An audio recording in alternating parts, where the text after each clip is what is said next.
Sean bienvenidos, hermanos, al estudio de las Sagradas Escrituras. Estamos meditando en algunos pasajes aislados del Evangelio según San Juan, pero dentro de 2 sesiones, es decir, en 2 semanas, a petición de algunos hermanos, vamos a estar reflexionando sobre la vida matrimonial en la perspectiva del relato bíblico. Entonces les animamos a que puedan asistir, sobre todo si son matrimonio, si están casados o si tienen planes de formar una familia. Tendremos unas 5 o 6 sesiones con respecto a la vida matrimonial a la luz de la perspectiva bíblica, y también a petición de otros hermanos. Cuando terminemos ese breve curso, daremos un curso exhaustivo sobre los acontecimientos finales, curso que no se pudo concluir por la pandemia, pero que vamos a retomar desde los inicios, y también les animamos a que puedan asistir a ese estudio. Bueno, todo eso lo vamos a estar haciendo los jueves. Primero trataremos el asunto del matrimonio y después la otra petición que me han hecho algunos hermanos con respecto a los acontecimientos finales. Bueno, espero que todos se encuentren bien. Espero que todos estén experimentando la paz de Cristo. Precisamente ese va a ser el tema de hoy, la paz de Cristo nuestro Señor. Yo sé que algunos probablemente en este salón están pasando por situaciones complicadas. Puede ser en el área matrimonial, puede ser en el área familiar, puede ser en la economía, puede ser que estén sufriendo injusticias, pero precisamente nosotros tenemos una ventaja que no tienen los demás. Nosotros podemos experimentar la paz de nuestro Señor Jesucristo. Nosotros tenemos también una esperanza que trasciende a esta vida. Jesús dijo: no se turbe vuestro corazón. Si creen en Dios, crean también en mí. ¿Se acuerdan? En la casa de mi Padre muchas moradas hay. Si así no fuera, yo se los hubiera dicho. Voy pues a preparar lugar para vosotros. Nosotros podemos tener un corazón tranquilo, pacífico, templado, porque tenemos un Señor todopoderoso que nos ha dejado su paz, y a través de su obra y su enseñanza nos permite acceder a esa paz incluso cuando estamos pasando situaciones difíciles. Bueno, por eso el día de hoy hablemos de la paz de Cristo. Juan 14, verso 27. Juan 14, versículo 27.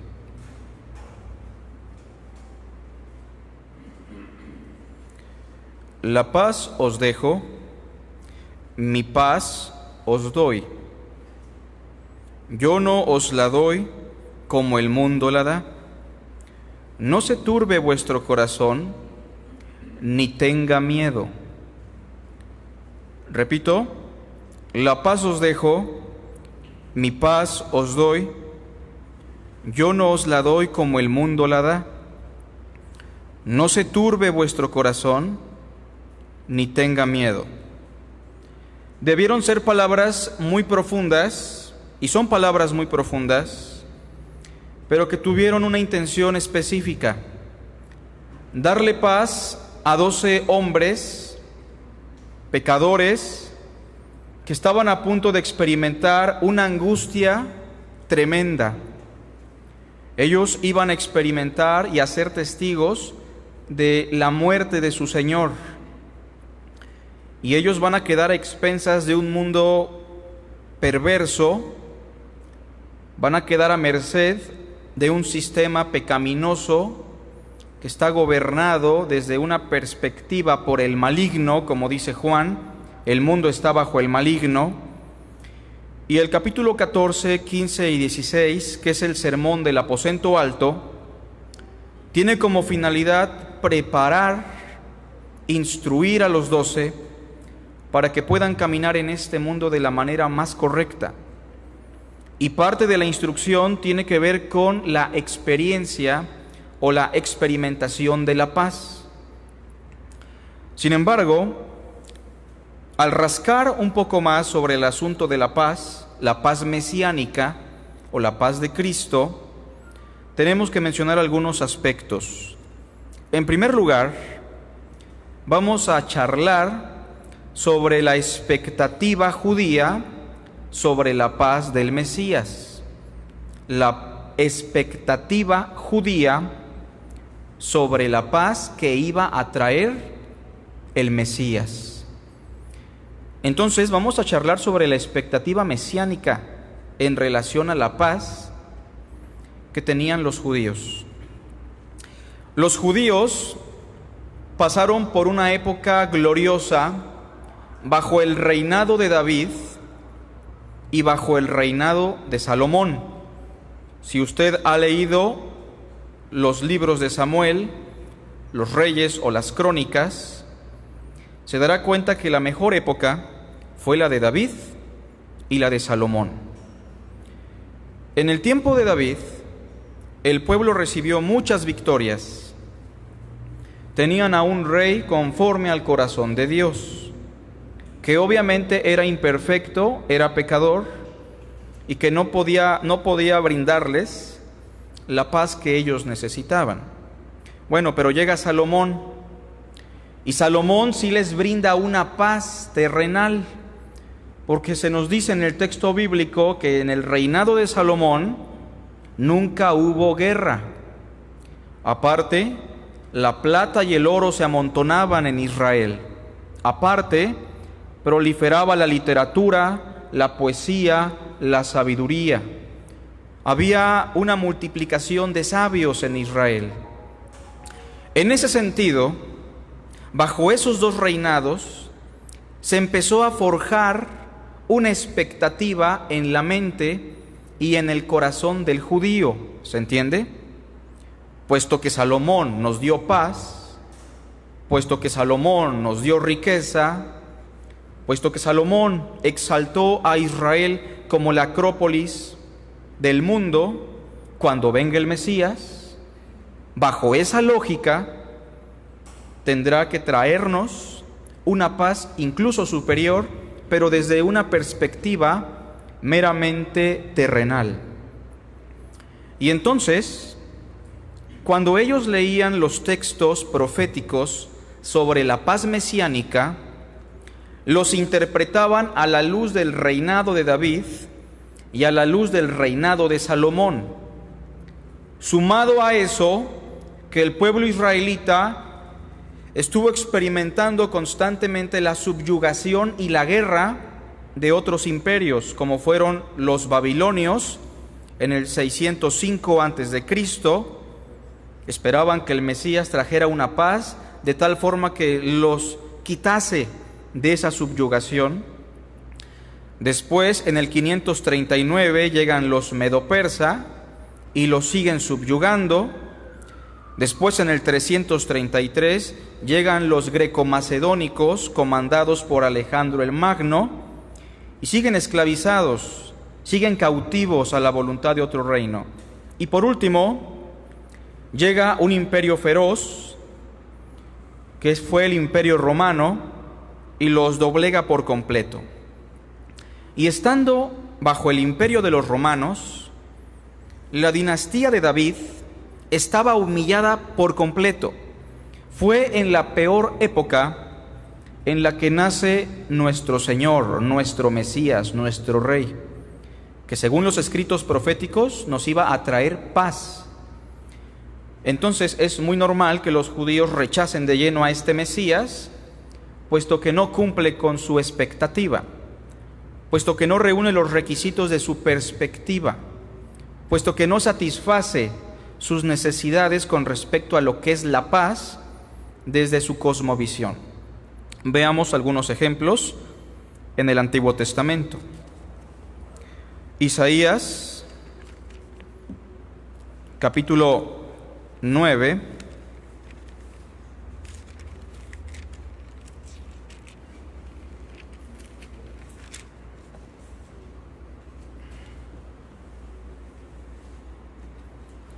versículos 6 y 7.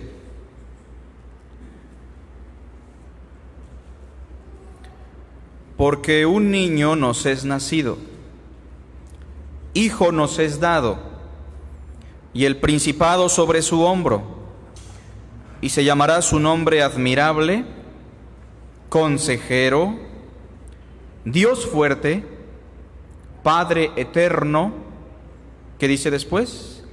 Príncipe de paz. Pero todavía el verso 7 nos dice más. Lo dilatado de su imperio, o sea, lo dilatado de su reino, y la paz no tendrán límite. ¿Se dan cuenta? Una paz que sobrepasa las fronteras. Una paz eterna que no se limita al tiempo.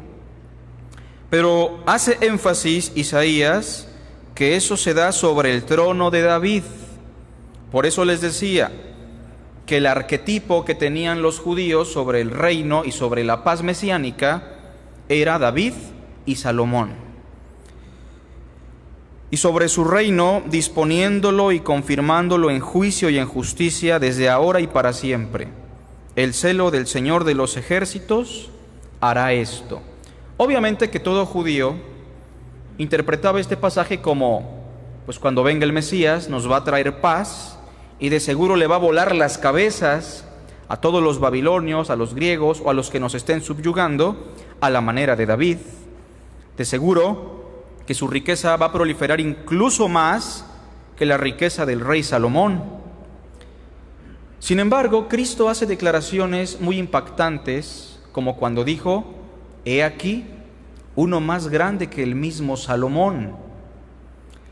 Por otra parte, Isaías también, en el capítulo 52, por no mencionar una infinidad de pasajes que tratan con el asunto de la paz y el reino mesiánico, Isaías capítulo 52, antes de iniciar con el famoso capítulo 53, que nos habla de los sufrimientos y la exaltación del Mesías, Isaías capítulo 52, versículo 7, da un rayo de luz con respecto a las personas que van a proclamar el mensaje del Mesías y el contenido de su mensaje.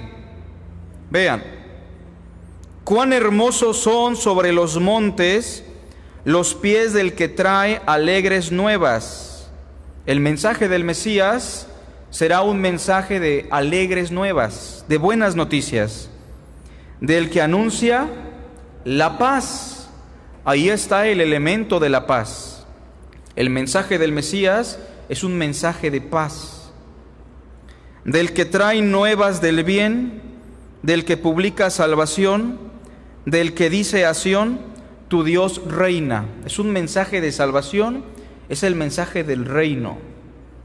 Precisamente este pasaje lo utiliza Pablo en la carta a los Romanos, capítulo 10, cuando dice lo mismo: cuán hermosos son los pies de aquellos que anuncian las buenas nuevas. ¿Ustedes lo recordarán? Bueno, entonces la expectativa judía sobre el reino y sobre la paz mesiánica era meramente terrenal, material, física. Y por otra parte hay que mencionar, cuando llega el Mesías y ven a un Mesías humilde que no tiene dónde recostar su cabeza, que sus séquitos son publicanos, rameras, pecadores, que no les puede ofrecer nada y que cuando entra a Jerusalén no entra sobre un caballo blanco sino sobre un pollino, pues obviamente todas sus esperanzas se derrumban porque son esperanzas temporales, materiales y finitas. Lo cual nos lleva al punto de reconocer que la razón principal por la cual desecharon al Mesías los judíos es porque ellos no querían ese tipo de paz y no querían ese tipo de reino, y a la fecha lo siguen esperando.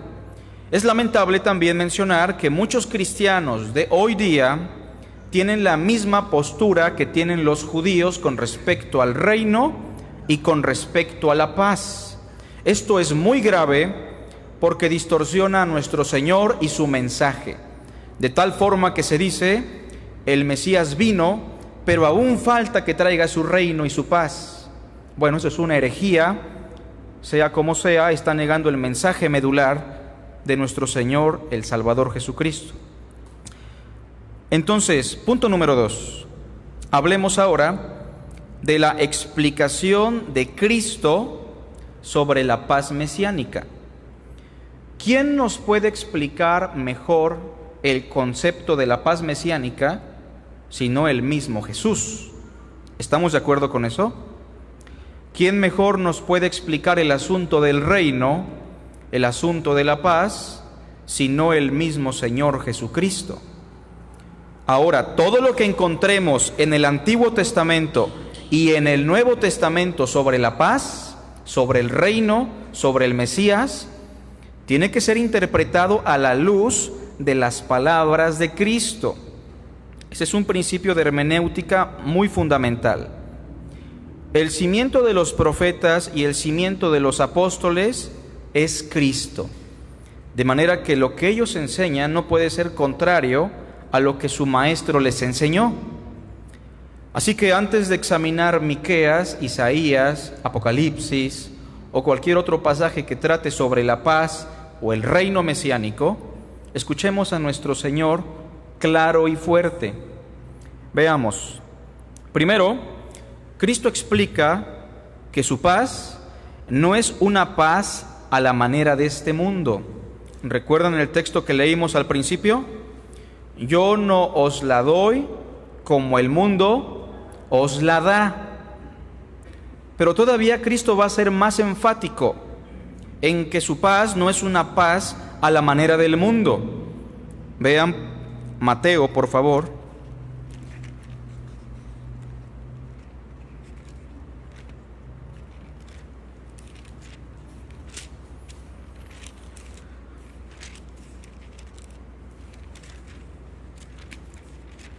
Evangelio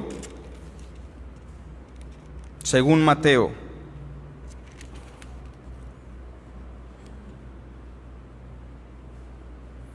Capítulo 10, versículo 34. Bueno, antes de leer, recordemos, la perspectiva o la expectativa judía sobre la paz del Mesías era una paz mundial. Ellos esperaban a un tipo como López Obrador, o ellos esperaban a un tipo como Alejandro el Magno, que con mucha fuerza, con un ejército, les diera la paz. Que a la manera de David y a la manera de los reyes de Israel pudiera establecer la paz y el reino de Dios. Pero noten lo que dijo nuestro Señor a este grupo de personas, verso 34. No penséis, y lo voy a parafrasear para que sea más claro, no piensen que he venido para traer la paz mundial. ¿Se entiende mejor? No piensen que vine para traer paz a este mundo o a esta tierra. No es la paz mundial. Eso no va a darse, mis hermanos. Por más que usted le ponga toda su esperanza a un gobernador, a un sistema o a una política en particular, la paz social es complicada porque tiene que ver con cuestiones del corazón, tiene que ver con la ontología del ser humano. Pero Cristo es muy enfático cuando dice, no piensen que yo vine a traer la paz en esta tierra. Y después dice algo muy fuerte, no he venido para traer paz, sino espada. Algo que tiene nuestro Señor es que muchas veces sus declaraciones son totalmente contrarias a la expectativa que tenían los judíos. Ahora la pregunta es, ¿Cristo vino a traer paz, sí o no? Sí, pero cuando Él dice no he venido para traer paz, Él se refiere a la paz que esperaban los judíos, a esa paz mundial, a esa paz terrenal, a esa paz a la manera del mundo. Todo lo contrario, Él dice en el verso 35, porque he venido para poner en disensión al hombre contra su padre, a la hija contra su madre, y a la nuera contra su suegra.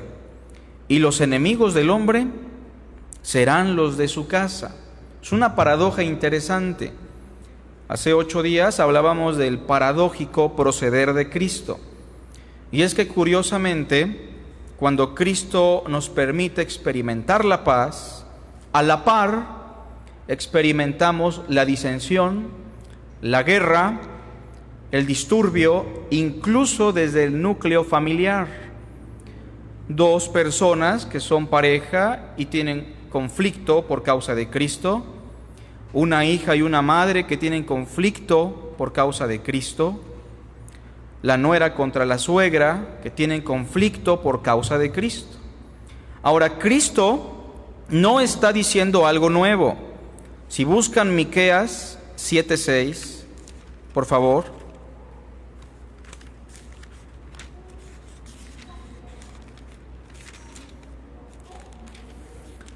Algo también que es muy importante a destacar es que el 90% de lo que Cristo enseñó ya venía en las Sagradas Escrituras del Antiguo Testamento. En este caso, si ven Miqueas capítulo 7, verso 6, dice así: porque el hijo deshonra al padre, la hija se levanta contra la madre, la nuera contra su suegra, y los enemigos del hombre son los de su casa.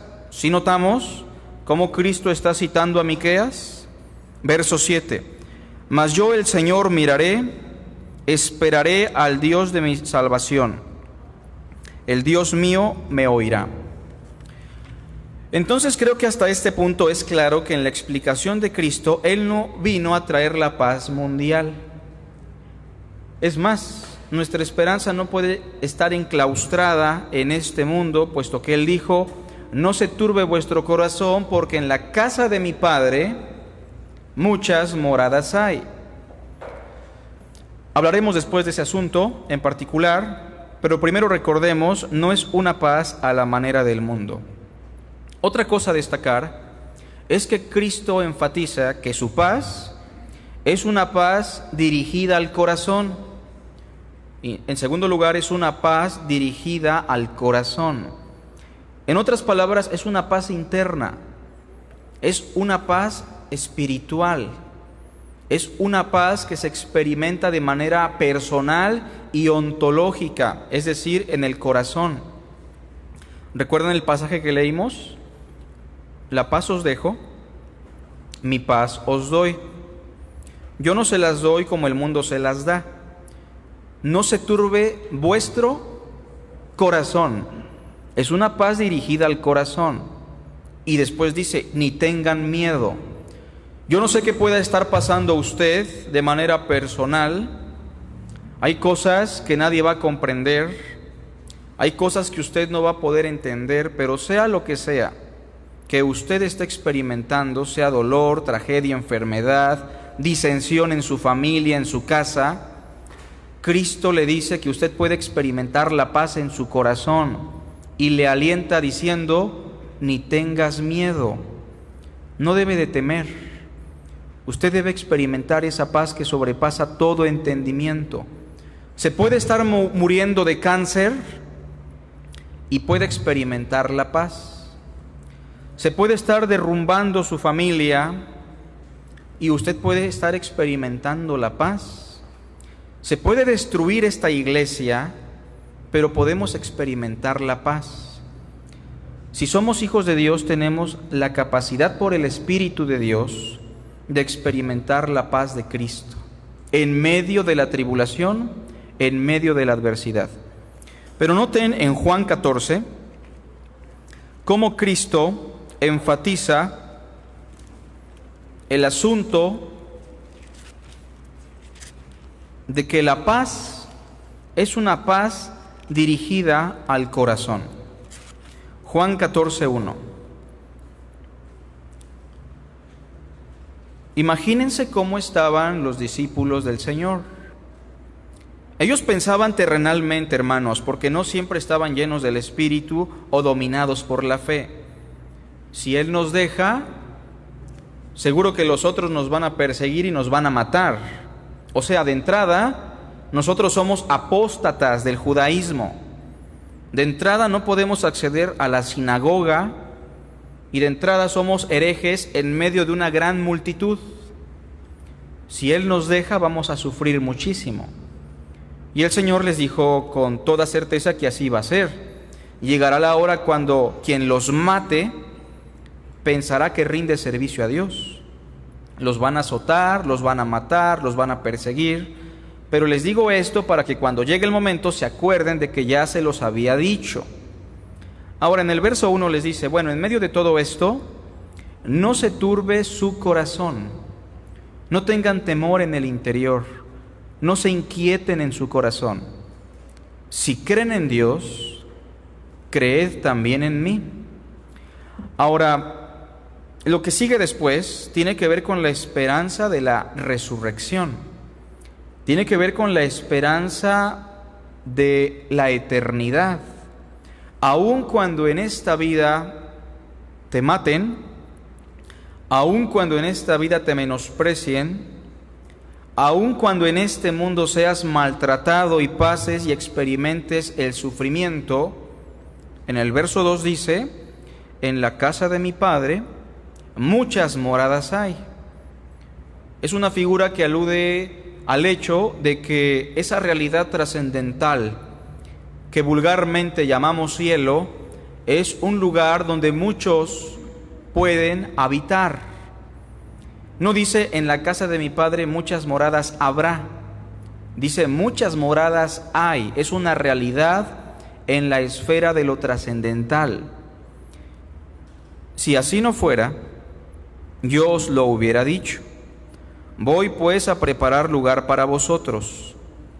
Y si me fuere y os preparare lugar, vendré otra vez y os tomaré a mí mismo, para que donde yo estoy, vosotros también estéis. Eso nos debe dar paz, hermanos. Eso nos debe dar tranquilidad. Que tal vez en esta vida usted no va a experimentar la paz desde una perspectiva terrenal. Que probablemente en esta vida usted no se va a hacer rico, no va a obtener la casa o el coche que quiere, que probablemente lo van a discriminar constantemente y la fricción en casa, en la familia y en el trabajo siempre van a estar. Pero esta vida es finita, esta vida es temporal. Hace unos 100, 200 años hubo un grupo como el nuestro que estuvo escuchando un mensaje similar muy probablemente y ya no están en esta realidad. Están gozando de algo eterno. La apariencia de esta vida se pasa. Usted y yo somos como la neblina. Usted y yo somos pasajeros. Todos los días estamos cambiando. Nuestro cuerpo se va degradando. Pero tenemos una esperanza trascendental. Que donde Cristo esté, nosotros también vamos a estar. Un lugar de consuelo, de gozo y de paz, ¿no? Bueno, pero otra cosa importante es explicar que no solamente es una paz dirigida al corazón del hombre, sino que es una paz que podemos experimentar en medio del dolor y el sufrimiento, como ya hemos mencionado. Veamos algunas expresiones aquí en el capítulo 14, 15 y 16. Vean, por ejemplo, 15, verso 18. Y espero que usted pueda escuchar la voz de Cristo a través de la lectura nada más. Imagínese que Cristo se lo dice a usted directamente, porque así es. Imagínese que Cristo se lo está diciendo con nombre. Si el mundo os aborrece, sabed que a mí me ha aborrecido antes que a vosotros. Si fuerais del mundo, el mundo amaría lo suyo. Pero porque no sois del mundo, antes yo os elegí del mundo, por eso el mundo os aborrece. Estamos en Juan 15, 20. Acordaos de la palabra que yo os he dicho. El siervo no es mayor que su Señor. Si a mí me han perseguido, también a vosotros os perseguirán. ¿Estamos de acuerdo con esa lógica? Si han guardado mi palabra, también guardarán la vuestra. O sea, habrá gente que les va a recibir, que les va a creer, pero a la par habrá personas que los van a perseguir. Esto es muy contrario a lo que nos enseña el cristianismo de hoy, que es un cristianismo pop, un cristianismo de cascarón. Dios quiere que prosperes y vas a prosperar. Reclámale a Dios lo que por derecho te pertenece. Dios quiere que tengas salud, dinero, amor. Pero si por ahí se habla de tribulación, no te preocupes. Antes de eso Dios te va a llevar. Por todas partes se busca dar falacias y esperanzas falsas cuando Cristo nos dice que nuestra esperanza no está en esta vida. Nuestra esperanza está en Cristo y que trasciende a esta realidad.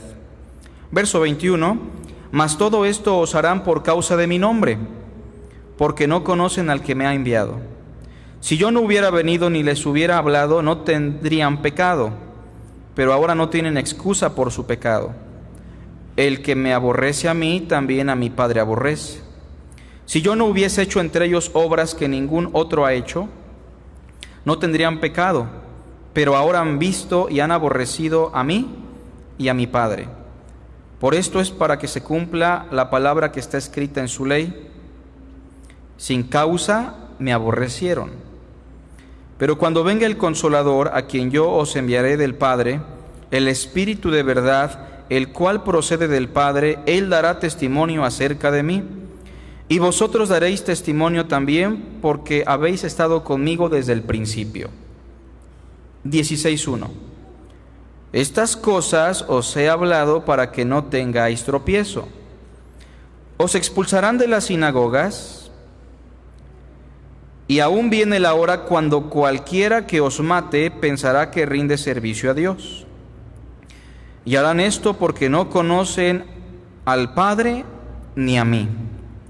Mas os he dicho estas cosas para que cuando llegue la hora os acordéis de que ya os lo había dicho.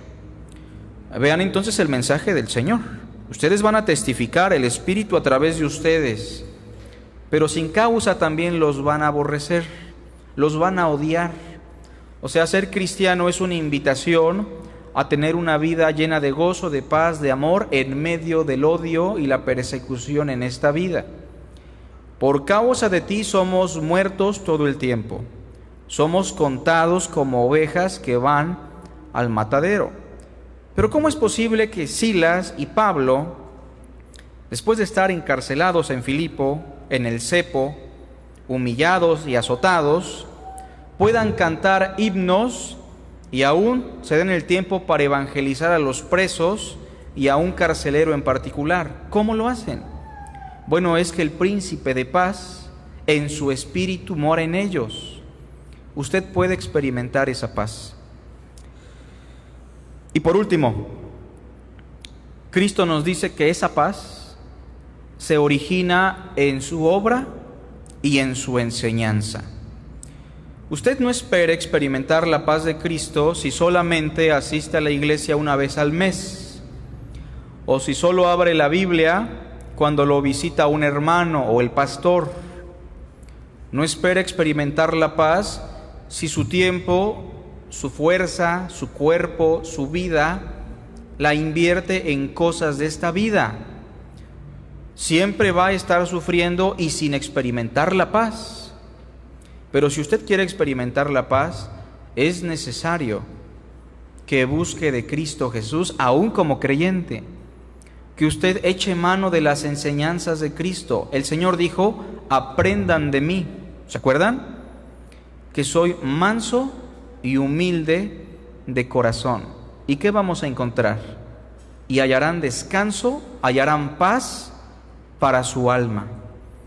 Termino diciendo que en el Antiguo Testamento hay un rito que es la sombra de la paz, del reposo, del refrigerio. Hay un rito que es una sombra o una figura de lo que hoy estamos mencionando. ¿Alguien conoce ese rito? Se le conoce como el día de reposo. se le conoce como el Sabbat. Yo creo que sí lo han escuchado, ¿verdad? Bueno, en el Sabbat, según la ley mosaica, no se tenían que prender las luces. Del viernes a las 6 hasta el sábado a las 6, no tenían que preparar alimentos con fuego, de tal forma que ellos tenían comida desde tiempo atrás.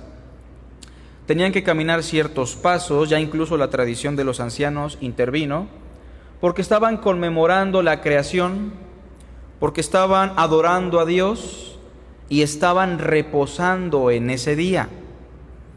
Sin embargo, cuando vino el cumplimiento del tiempo, Cristo en un día de reposo le dijo a la multitud, ustedes recordarán esa expresión, en día de reposo les dijo, vengan a mí todos los que estén cansados y trabajados, y yo los haré descansar. Aunado a eso les dijo, yo soy Señor del día de reposo.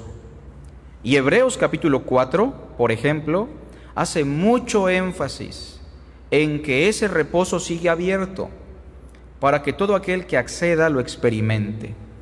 Por eso yo le quisiera preguntar hoy, ¿usted realmente está experimentando la paz, el descanso y el reposo de Cristo? Reiteramos, usted no va a experimentar la paz en esta vida a la manera del mundo si es hijo de Dios. Pero usted puede tener mucho gozo, mucha paz, mucha tranquilidad si usted en Cristo acude en fe día a día, pidiéndole en humildad que le permita experimentar su paz. Las cosas se pueden estar derrumbando, pero usted puede estar experimentando la paz. Hay un texto, mis hermanos, en Filipenses,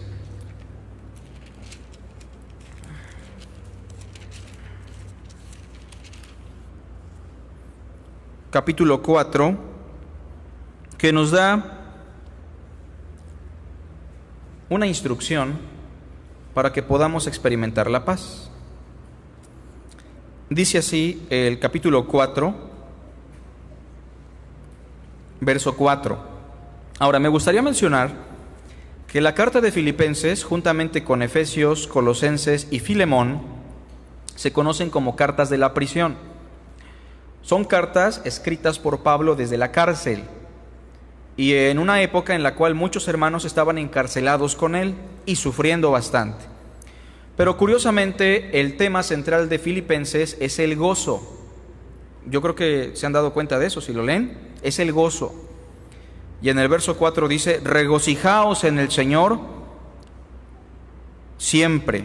Otra vez digo, regocijaos. ¿Cómo si estamos sufriendo? ¿Cómo lo dices si estás preso? Bueno, vuestra gentileza sea conocida de todos los hombres. El Señor está cerca. Esa es la esperanza. Por nada estéis afanosos, si no sean conocidas vuestras peticiones delante de Dios en toda oración y ruego con acción de gracias. ¿Qué dice después?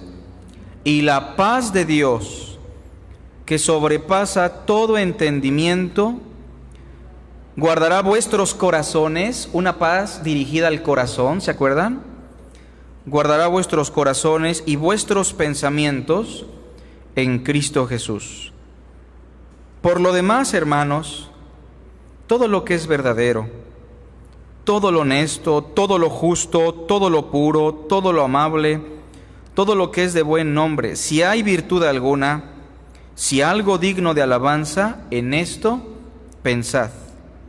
Lo que aprendisteis y recibisteis y oísteis y visteis en mí, esto haced, y concluye diciendo, y el Dios de paz estará con vosotros.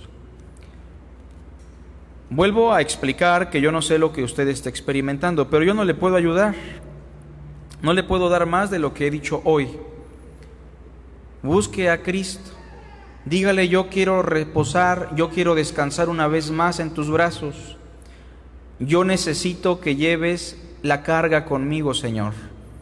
Yo necesito que me ayudes en esta etapa de mi vida, porque solo tú eres el reposo. Hagamos, mis hermanos, una oración. Te damos, Padre, la honra y la gloria por tu hermosa palabra. Bendícela en nuestro corazón. Te ruego por aquellos que estemos pasando por tribulación, por angustia, por sufrimiento. Permítenos, Señor, reposar en tu Hijo Jesús, acudir a sus brazos, humillados, arrepentidos, a sabienda de que solo tu Hijo nos puede dar la paz. Permítenos aprender de Él, que es manso y humilde de corazón. Y Padre, te rogamos que tu palabra pueda taladrar en el corazón de nosotros, de cada uno de mis hermanos. Te rogamos también por aquellos que estén pasándola mal, para que tu Hijo se les pueda revelar, Señor, a través de tu palabra. Te damos la gloria.